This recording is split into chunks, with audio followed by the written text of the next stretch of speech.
Hello, my name is Dennis Cole. I'm a semi-retired priest and have been speculating over the last several months on the intersection between the liturgical season and the events of our world and particularly of our country. And I've been gone uh, from this blog for a month or so because Susan, my wife, fell and badly broke her arm. And so we have been experiencing some intense medical work and also pretty much confined here, both because of COVID and also because of her medical condition. She is improving and her arm is healing, and but the experience has caused me to think even more deeply about pain and about the challenges that life brings. And it's at the same time we're experiencing, this is the Lent, and now we're into the beginning of Holy Week. And so my reflection today has to do with a way of thinking and perhaps feeling the presence of God. And I'm going to suggest that that's something that you could also do through the experiences of a personal stations of the cross.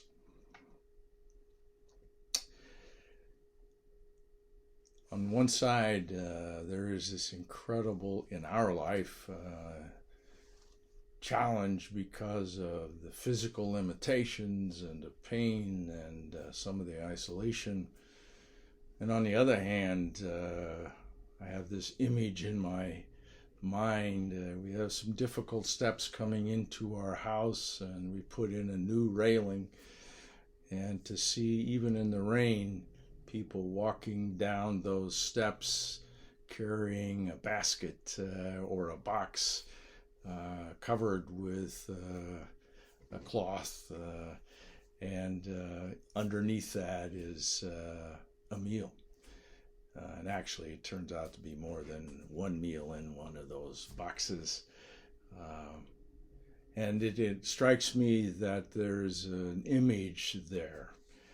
And what I would suggest is that we are in the process of believing in the presence of goodness and of hope and of light in those cracks of pain and pandemic and isolation and separation.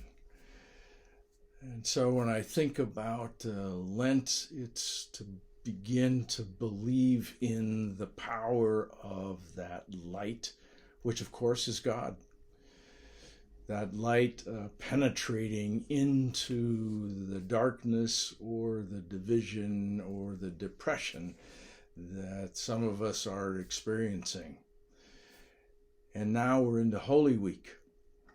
And we have this beginning in Palm Sunday, which in some ways is reflective, I believe, and I've seen it clearly in Portland more than any place because I'm closer to see what it's like to have a group of people who believe in something very strong. And we've had weeks and weeks of demonstration. And I can't imagine that it was as smooth as our Palm Sunday progressions would portray. That we carried our palms, and it feels as though everybody joined in and everybody was walking together behind this, hopefully, Messiah on this young colt that was borrowed in a strange way. I can't imagine that there weren't those who were not supportive of this Messiah. and who were indeed maybe even casting aspersions at the people who were following this Messiah, and maybe doing things with their robes that had been laid down for the Messiah to walk across. So the beginning begins indeed in, I think, a more stressful, difficult, dangerous, perhaps even violent time than we portray on our Sunday morning processions. And then, of course, we know how it ends. And it ends with those who are very unhappy about the change that this young fellow is bringing. And the fact that he seemed to be attracting people and seemed to be stepping outside of the rituals and the ways that those people were worshiping, and even challenging those, and who might say, I don't know whether it was a top-down autocracy. I mean, you can think of all the things that the Romans were portrayed as, and in fact were, much like the Americans were throughout a good part of this world, and even as we moved across our own country, that there must have been those who didn't think it was good and were afraid. And anyway, so it brings me to the Stations of the Cross.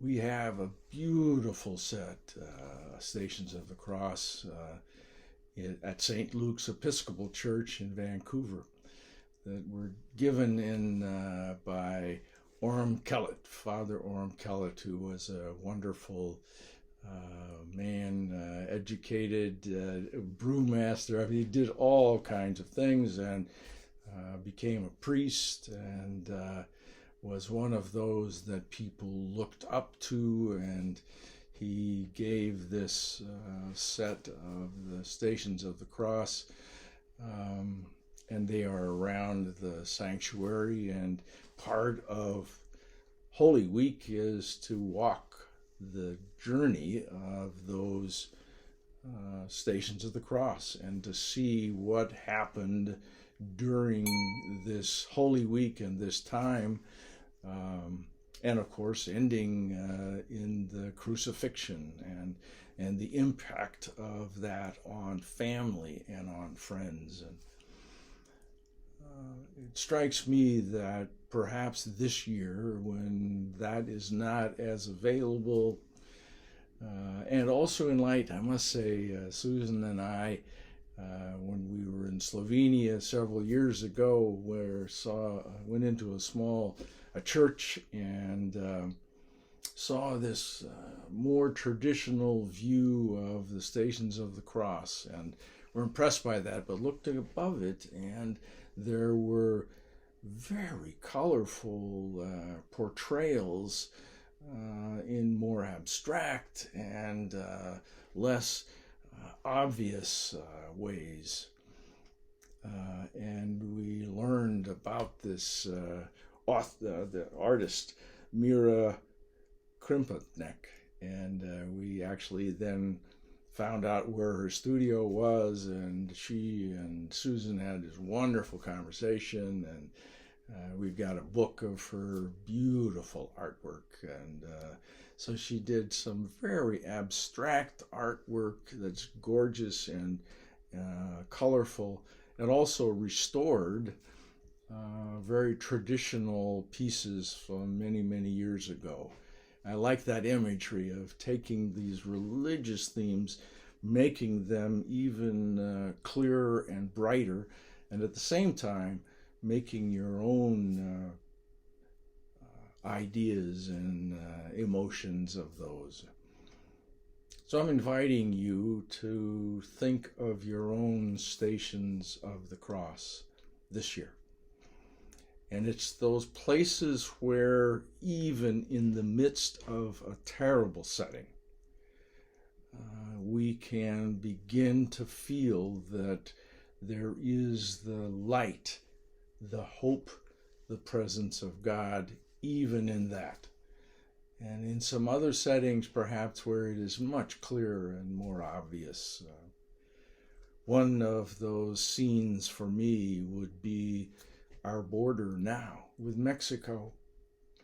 Can you imagine what that setting is like? We've seen pictures of it, and to think of that as a station of the cross where you stand and see what we as human beings have done with the world that was given to us by God, and God said it was good, and also said that we are children of God, and that within us is the potential of being divine-like, and we didn't get it, and so God sent his son, this person who became like us. And I can't imagine somebody doing that, from being able to be totally good and to walk into the midst of the border between Texas and Mexico. And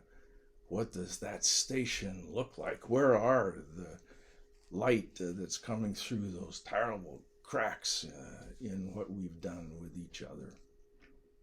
And another station of the cross for me would be in Hazeldale by Fred Meyer, where we have seen recently 2 black men killed for reasons that don't seem clear at all, and certainly don't seem to be equal to giving one's life up.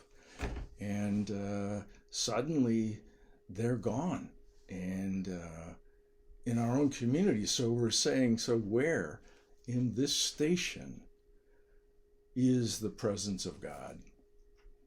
And I begin to see it in the people who have put the candles out and put the flowers out and begin to, first of all, recognize and mourn the loss of this individual, but also to say it's wrong and we should do something about it, and we need to, and people are tracking that, and his family has become vocal, and it's a station of the cross for me. There are those, I'm sure, that could put Boulder, Colorado, and the killings there. What a terrible place for us as human beings to reflect on who and what we are. And where is God in that? And in some cases, it may be that you or I am the place of God in that presence. I mean, that's where it's not just recognizing and acknowledging the past activities of human beings in relationship to the Son of God, but what is our particular part and role, and how is God active in us as we move through these stations of the cross? Another place for me would be the emergency room. In our case, we were at Salmon Creek, Legacy Salmon Creek Hospital. And to see the terrible pain and disruption and fear and anxiety as people are waiting in that room. And where is the light and the potential? And I saw it in the way that some of the staff came and greeted us and greeted them and tried to make them feel as though there was hope and somebody would see them soon. I must say, we're not real good at it, and people were there for a long time. We were there for over 24 hours. And the places where I could see God breaking in was the fact that we were there together. What a gift. And that the people who came in cared about us and about Susan, and in most cases treated us as a human being and so far as to say, and with some actually, as a child of God. That's a station of the cross for me, and you may have similar experiences.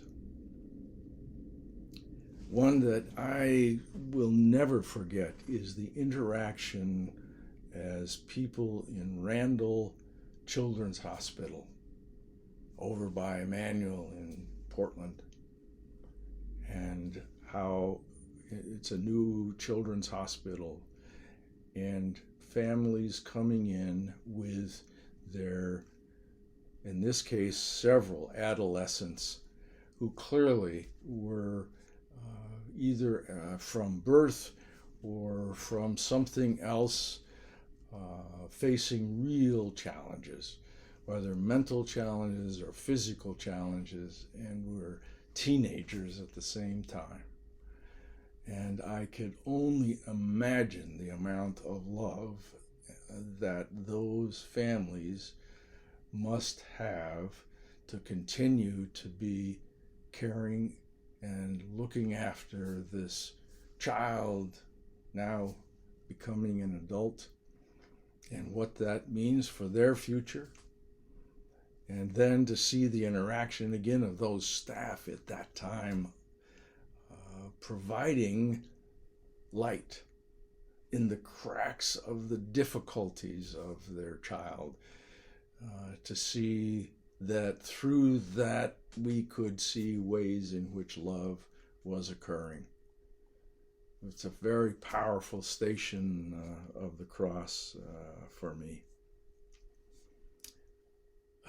And there are those very hopeful times when our granddaughter Lucy or our grandson Max come over and greet Susan. And when she may in fact be in pain or having been isolated for a while, and suddenly through this interaction with these two human beings, children of God, that you could see the light of God's love coming through. It's a beautiful part of the stations of the cross for me, and I know you have those stations as well. Then one final example for me is this whole, St. Luke's has had this process of baskets of love, taking food to those who need food, and having brought food from those who have given food, who have food, to those who need food. And the interactions there of why is it they need food. And each of those stories is all about the cracks in our human being relationships. And yet you can see the light of God's love coming through. And the stories around, the one I know is Edith Krecklow, who's a member of St. Luke's and used to be in the basement in one of the homeless women, who then got an apartment and has now become a part of our community, and who keeps asking, so when can we get back to coffee hour? And a couple of people took an Easter basket to her and then called me to say, you need to hear that Edith is the strongest that we have seen her. Boy, the light just comes through there, and the delivery by these two, and I'd have to say angels, not Easter bunnies, delivering these meals. So I'm hoping for you that during this Holy Week, you'll be able to think about and maybe even do a little walking around your own stations of the cross, and those places where, and we have the advantage of knowing what happens, but also knowing that there is no Easter without Good Friday. The cracks are the place through which the light comes. And we know what happened with Jesus. So I invite you to explore your own Stations of the Cross. In the name of the Father, and the Son, the Holy Spirit. Amen.